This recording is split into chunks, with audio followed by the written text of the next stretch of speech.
Well, welcome once again. I'm not going to say all my intro because most of you were here for the first half, so to speak. It is my enormous pleasure to introduce David Taylor to you, DJ Taylor, Whitbread Award winner for his biography of George Orwell, to talk to you about those letters. Here we go.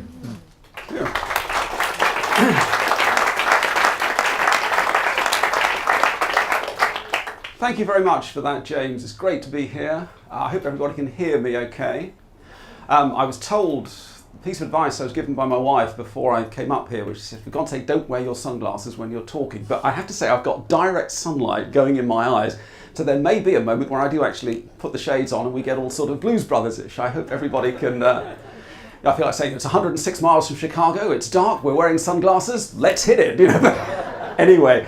It's great to be here in this beautiful venue to talk to you about this wonderful discovery, those letters which I'm sure you've all seen. They're cunningly laid out so that nobody can actually see all of them.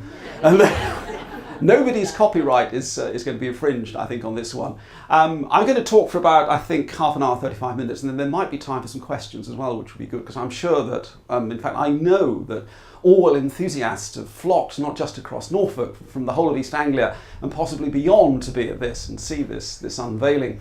And we are also, I should say, to begin, we are in very distinguished company, because sitting amongst you in this wonderful audience today are not only Orwell's son, Richard Blair, sitting towards the back there, but the family of Eleanor Jakes, also sitting towards the back. So we are on both sides of the equation. We are represented here by descendants of the participants in this enormous kind of romantic liaison, which I'm going to talk to you about. What I'm going to say is, I think, probably divided into three parts, because this is about George Orwell, or Eric Blair as he was then, and Eleanor Jakes as she was, and it's not about me, but it does at one point in the proceedings take on the characteristics of kind of biographical sleuthing exercise. And for me, as a writer, who've been interested in Orwell for all these years, the excitement of kind of pursuing this particular part of Orwell's life has been immense, and it's gone on for about 20 years and actually involves some very interesting personalities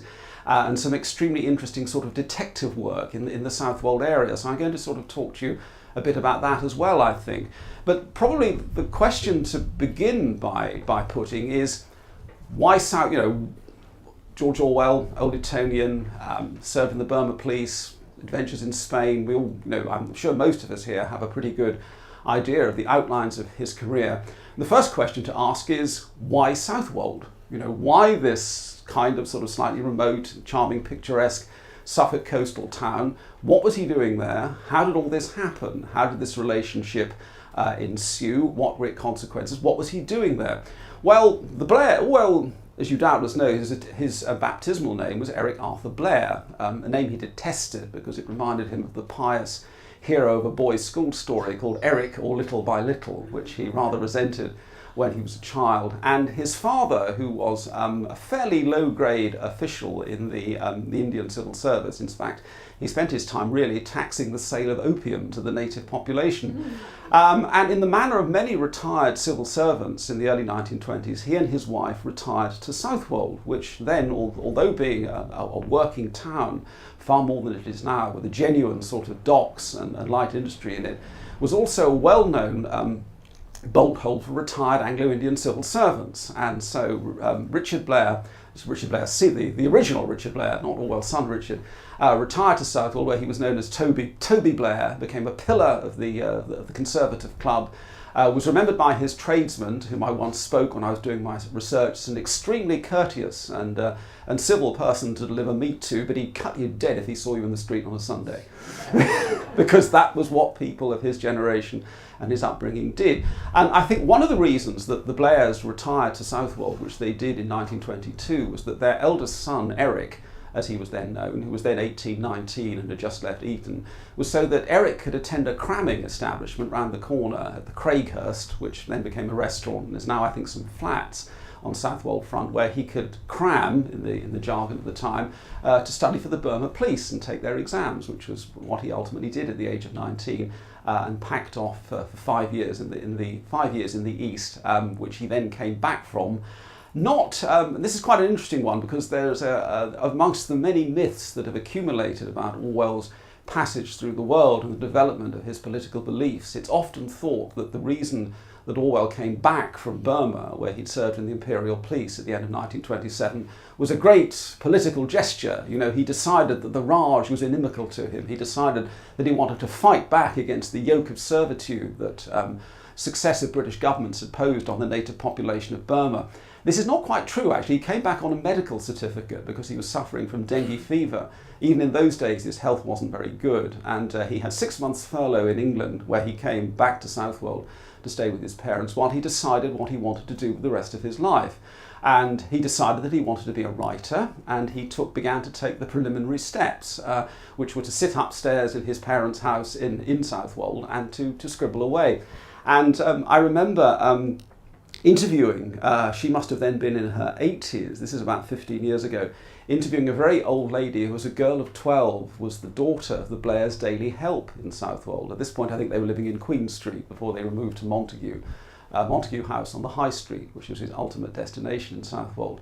And she remembered as a girl of 12 having to her mother, who would say to her, whose name was Esme Goldsmith, her mother was Mrs. Jessie May, a famous Southwold figure, and at regular intervals during the day, Mrs. May, who sympathised with this rather gawky, sort of down at heel, rather odd figure. I'll talk in a minute more about what Southwold thought of Orwell, and then perhaps what Orwell thought of Southwold, because of course it was reciprocal. And Mrs. May would look at her 12-year-old daughter and say, Esme, take that poor boy suffering up, which meant a cup of tea and a cheese sandwich. And she remembered seeing Eric's pale, sort of dishevelled face looking round the corner of the room in which he was trying to write. And so for the next 4 or 5 years, while he was establishing himself as a writer, and while he was taking the journeys on both sides of the Channel, because he spent time in France pretending to be a waiter in the late 1920s, when he was researching the book that ultimately became his first published work, Down and Out in Paris and London, Orwell used Southwold as his retreat, his bolt hold. It was where he went back to. It was where he regrouped. If he wasn't feeling well, which even at that stage in his life he quite often wasn't, he would go back to Southwold and he'd hunker down and he'd write. And when he would go off sometimes to teach at terrible, fly-blown private schools in the London area, then he would come back in the holidays.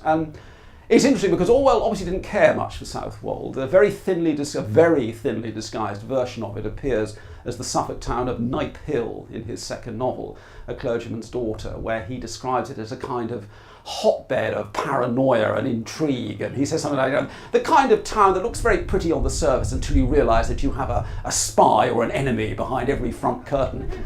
Which led me to believe that some of the paranoia, which is clearly evident in his later novels, especially in 1984, well, I have a theory that some of it perhaps was sort of bred in those circumstances, sort of back in Southwold in the early 1930s.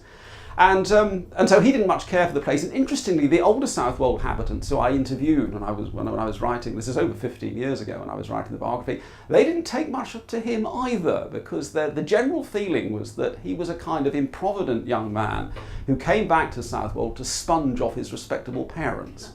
And people would say, oh yeah, that George, I knew that George. Well, yes, he used to go around the place looking like a spring poet, always 2 days away from a shave, looked like one of those tramps, you know. And so you thought, interesting, he didn't like them really then, they didn't sort of like him, but they all sort of remembered him and they had their memories. And I can always remember an extraordinary conversation that I had with, sorry, we're going to get on to Eleanor in a minute, this is the background. I can remember I had an extraordinary conversation I had with a very elderly man with the euphonious Suffolk name of Bumstead, who'd been the green grocer in the High Street in the 1930s. And I interviewed him, and he was quite interesting about the town in those days, but he didn't have a great deal really to tell me. And as I was going, he sort of summoned me back, and he said to me, that George Orwell, he said, that George Orwell, you know, he put my brother in his book. And I said, which book? Which brother? You know, there's all complete. You go back, you go and read that 1984, whatever it is. My brother's in there. And I thought, and I'd read 1984 half a dozen times already, and I went back home and I read it, and sure enough, there is a scene when Winston Smith has been hied off to the Ministry of Love for his interrogation, you know, that will seal his doom. And he's sitting there and he realises that the man sitting next to him is starving. You know, he's virtually a human skeleton sitting there waiting to be interrogated, to be taken to room 101. And the man next to him suddenly tries to give him a tiny piece of bread to hand it across. And immediately the telescreen shouts, "Bumstead, Bumstead J, 2173, put down that piece of bread." Jack Bumstead, the grocer's son from Southwold, whose memory of whom had stayed in Orwell's head for 16, 17 years and had re-emerged in 1984. So that's the kind of effect that residually, these little incremental pieces of detail had on Orwell's mind. Now, one of the friends that Orwell made in Southwold, probably at the beginning of the 1930s, just at the beginning of the 1930s, was, is that for me? For you. Just put it down there for a moment, I think, and I'll sort of, that's very, perhaps on the, lovely. This is all service with a smile here. Thanks very much, James. So, one of the friends he made, and he did make a certain number of local friends, he was very keen, for one thing, in pursuing the games mistress of St Felix Girls' School, a woman called Brenda Salkeld, but she was rather unyielding. And one of the friends he made was a man named Dennis Collins. Now, Dennis was 2 or 3 years younger than Orwell, and he pursued a rather interesting career. He'd been off to Africa, to Mozambique, where he'd worked as a sisal farmer in the 1920s, and he'd then done an anthropology degree at Cambridge. But he and Orwell became friends, and before very long, Dennis introduced him to a young lady called Eleanor Jakes, who also lived locally.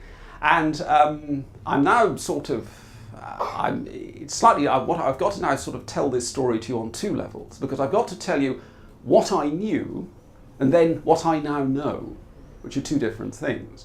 So what was known until about 3 months ago, and the evidence of which is in that room behind you, what was known is that Orwell took a shine to Eleanor. It's also known that he tried very hard to keep this shine away from Dennis, but that there then evolved, played out in the genteel streets of Southwold in the early 1930s, a kind of Jules et Jim arrangement whereby 2 men who are close friends are after one woman, and one of the men is trying to keep this a secret from the other man, you see. And in fact, Susanna Collins, who was Dennis's elder daughter, I remember once her dramatising this to me, because as she put it to me, the whole town was in on this relationship, and she said that her mother was once walking down Southwold High Street, and a local woman went past with a friend and pointed at Eleanor and went, "She'd go with that Collins boy."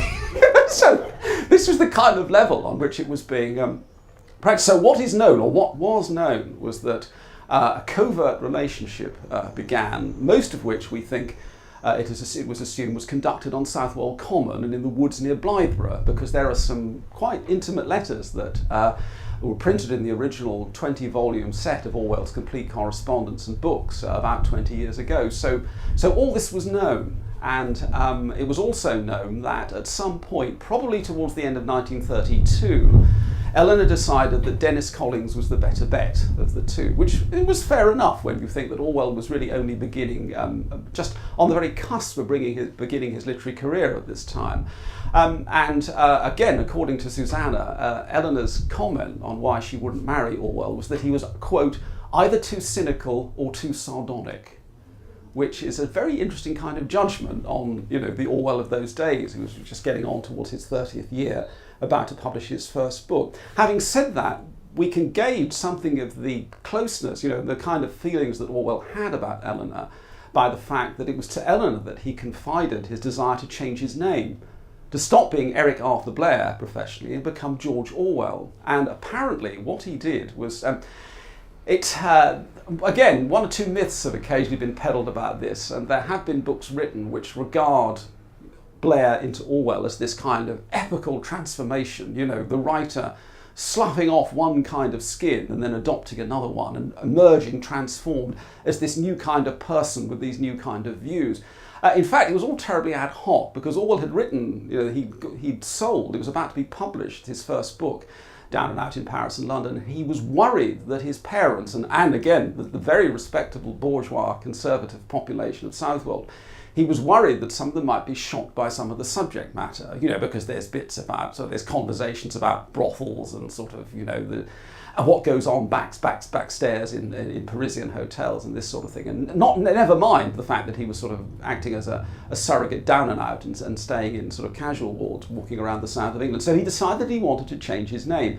And it's evidence of quite just how ad hoc this transformation was, that he sent his agent halfway through 1932, just as Down and Out is about to be published, he sent his agent a list of his favoured pseudonyms. And the pseudonyms that he listed were, quote, Kenneth Miles, H. Lewis Always, P.S. Burton, and George Orwell.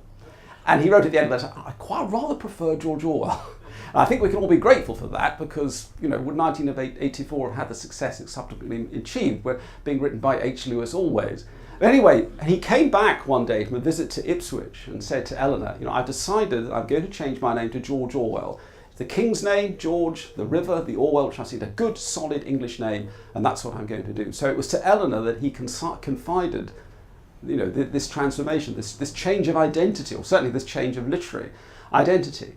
And the various letters that we know about that were printed in the late 1990s are extremely interesting because they tell of these sort of plein air frolics in the woods near Blythburgh, and they also show just how intensely interested, how keen Orwell was on Eleanor and how much he made her the kind of focus of his Suffolk life, even though he was, as I say, he was making eyes at the St Felix's School gym mistress all along, but that's Orwell for you. He was a bit of a ladies' man, even in the context of the somewhat more repressed 1930s.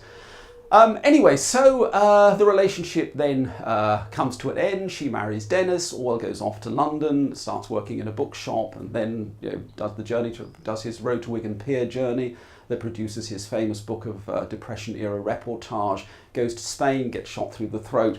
We knew that we'd kept in touch because the Collinses had signed copies of all of his books on their shelf. And I can remember Susanna telling me that in January 1950, when the news came over on the radio, because Orwell was sufficiently celebrated for news of his death to be broadcast in January 1950, when the news of his death came through, Eleanor burst into tears. And Susanna remembered that happening in the family kitchen with the radio on and her mother just crying when she heard of Orwell's death. So we always knew that this was a very important relationship to Orwell in his early life. But what we didn't know, what some of us suspected, was that there was more to it than that. And so I'm sorry, the glasses are going to have to go on again. It's punishing here, it really is. Anyway, I started researching what in the end became a centenary biography of Orwell, which was published in 2003. And I suppose I started working on it in the late 1990s. And I spent I already knew Southwold fairly well because I'm a Norwich boy. My parents, by birth and upbringing, and my parents used to take us over there for summer holidays in Southwold in the 1970s. And curiously enough, and I was explaining this to Eleanor's descendants only the other day when we met, I knew 23 Station Road, the Collins locus classicus, without ever having set foot in it, because if you drove into Southwold in the early 1970s, you passed a house where all these anti-EEC stickers were. It was the EEC in those days, not the EU, and there were all these sort of, out of Europe now! And the interesting thing about it was that they stayed there long years after the referendum of 1975. So as late as 1979, you would drive past this house and still see all the stickers, betrayal! And these Dennis Collins, Dennis had put up in the 1970s, and he was very, very fervent opponent of our membership. So I knew the joint, shall I say, without casing it, to put it vulgarly. And so in the late 1990s, I got to know the Collins' elder daughter, Susanna, who was extremely friendly and welcoming and interested that, biographers were interested. And I was very, very fortunate to meet Dennis at the very end of his life, because Eleanor survived. Eleanor died young, died in 1962, but Dennis survived her for 38 years. And I met him as a very old man when he was being looked after by Susanna in the house at Station Road. And I used to go around there, and Susanna was very helpful and told me some of the things that I've just told you. And of course, in the way that, this is what biographers do. I mean, we're brutal, we're merciless. If there's any chance of getting that lost correspondence that no one's ever seen, will be in there. And personal relationships are nothing compared to the biographer with his metaphorical blade, going through the knicker drawers or whatever. Sorry, I'm exaggerating this. And so I always used to, I would go around, I'd have a cup of tea with Susanna, and we'd talk about this, and I would say, I would basically say, is there any more stuff that you haven't shown me, that we don't know about? And Susanna, while being polite, was obviously, I thought, keeping cards close to her chest. And for example, there was an enormous study which had been her father's, which I never got through the door, but purportedly it was full of all this stuff. And Oh yes, and there'll be a time when I will sort through Daddy's photographs and Daddy's letters, and I've got the builders in at the moment, of course, but when they've gone, anyway, the builders were in for I think the 6 years that I knew Susanna. They never left, and they were never going. And so and the book was written, the book was published, and Susanna appeared to great advantage in a South Bank show programme that I made about it with Melvyn Bragg, which went down very well, and she then came along to a talk that I did at the Ways and Words Festival at Southwold, and was, I think, delighted, that her parents were featuring in this book, and that they played, both of them, both Dennis, because obviously Dennis being Orwell's original friend, that both of them, both Dennis and Eleanor, had played this major part in his Suffolk life. But no, she wasn't having any, and I never got through the door of her father's study. Anyway, as you perhaps know, long years after Susanna died unexpectedly and prematurely 9 or 10 years ago, the original papers that everybody knew about, the ones that already appeared in print about the long amorous walks through the Suffolk boscage, those were sold at Bonham's, and we all thought that was that. And then, extraordinarily, there turned up, a year later, was discovered, you can see the envelope in there. It was like something out of a biographer's dream, really, the kind of thing you read in books, in novels, in which biographers go about practicing their craft. Here was this buff envelope with the words "Letters to be Destroyed, EC" written on them. Now, the questions that this raised, quite, even before we get to the contents of those letters, the questions, the biographical puzzle, the detective, the piece of detective work that this sort of opens up is extraordinary, because we infer that Eleanor wrote that they were to be destroyed. Why hadn't they been destroyed? Because there are at least, there are another 16 or 17 letters that Orwell wrote her that were given to the scholars who produced the collected edition and have been in print for 20 years. And for some reason, these letters were apart from that collection. And who was supposed to have destroyed them? Was Dennis supposed to have destroyed them? Members of his family? I believe, and I think that Susanna's relatives also think that nobody knew they were there, and that finally, I believe they came to Earth in an old bag that was being nibbled at by rodents. And somebody thought, we really ought to sort of get rid of this. Oh my God, here are all these letters. So I don't think we're ever going to get to the bottom of this. I don't think we're ever going to know who was charged or, possibly charged with destroying those letters, and who didn't do the destroying, and how they turned up. It's one of those great, wonderful biographical mysteries.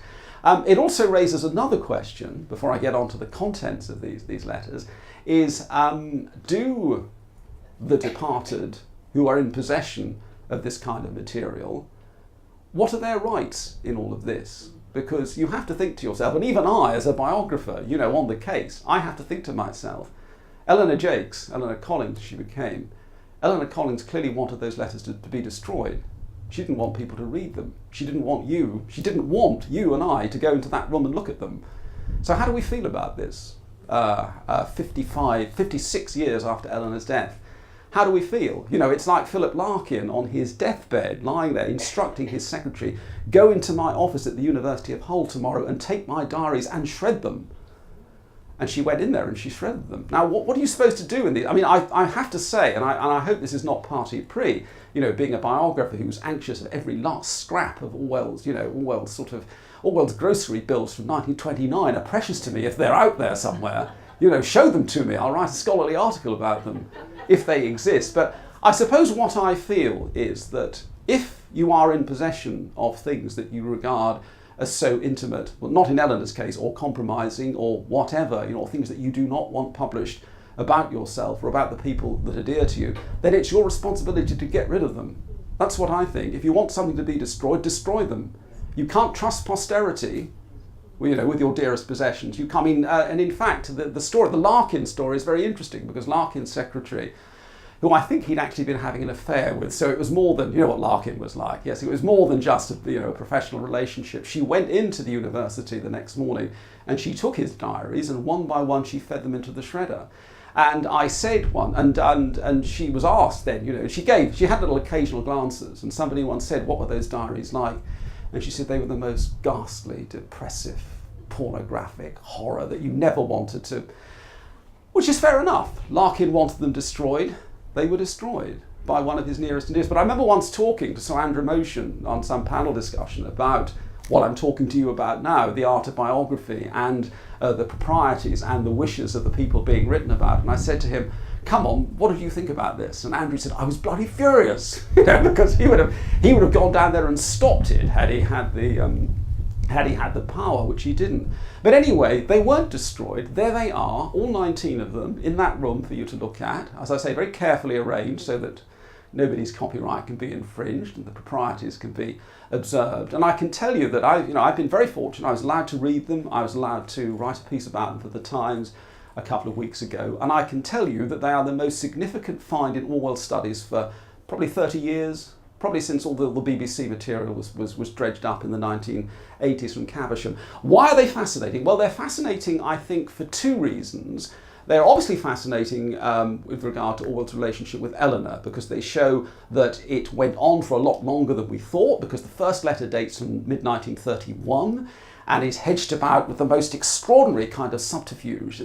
I probably better not call at your house too often. We don't want a scandal, this kind of thing.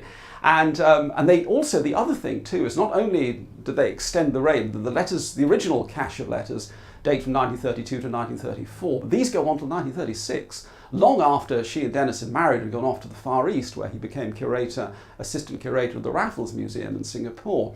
So there's the fact of the relationship, and we can establish from that just how devastated and upset Orwell was when the relationship ended. And there are lots and lots of letters where he says that he's pining for her, could they possibly meet each other again? It would be so lovely to go bird's nesting over Walberswick Common. I bet it would, yes, this is kind of bird's nesting, this thing.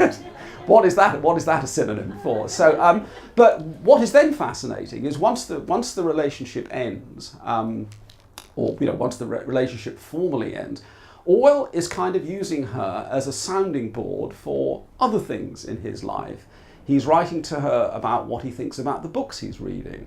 He's writing to her about the wider world beyond the particular Suffolk coin of vantage that they'd both been involved in when they first met. And these are fascinating because, for example, there is a letter from, I think, the autumn of 1932, just after he's finished the perambulations that would allow him to write Down and Out in Paris and London, his tramping exercises around. I think it's just after he comes back from his hop picking, 1931, just after he comes back from his hop picking excursion in Kent, which he writes about in various places. And he said, this is just at the time when economic crisis had hit. We'd gone off the gold standard. There was about to be a general election, the return of a national government. All London, he said, and he makes this extraordinary statement, extraordinary in the context of the Orwell we know and his later reputation. He says, there's probably going to be social unrest in London in the autumn. He says, there's probably going to be rioting.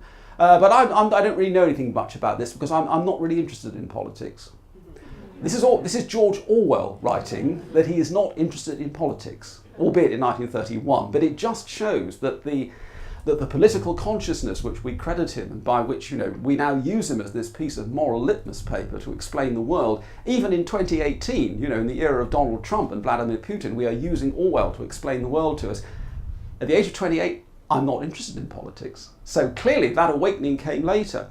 The other thing that is fascinating about the letters is that, as I say, Dennis and Eleanor, having got married in 1934, he then got a job in the East, and out they went.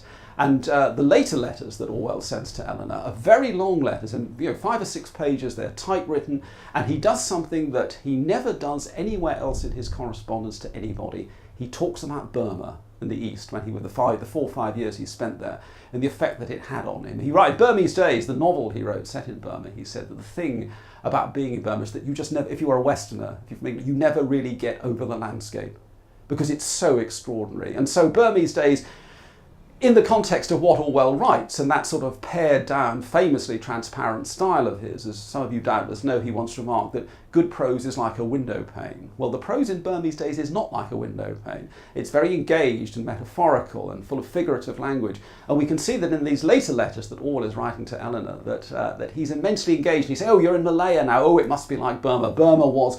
And then paragraphs of descriptions of the effect that the Burmese landscape had on him. All this is fascinating in the context of Orwell's life and what we hitherto know about him. This opens up whole new areas of biographical and scholarly studies. So, I mean, I've I've only read them once, and I had to go through them for various reasons fairly quickly and write them up, but they are absolutely fascinating. They are as fascinating in what the later ones, the more reflective, ruminative later ones say, they are quite as fascinating as the, where were you? I told you to meet me by Smith's bookstore at 2:30 and you weren't there. You know, don't tell Dennis, this, which is the kind of context of the earlier ones. So I had the most wonderful time going through them. They add a whole new dimension to Orwell's studies. At some point they will be written up, they will become fodder for the next generation of Orwell biographers.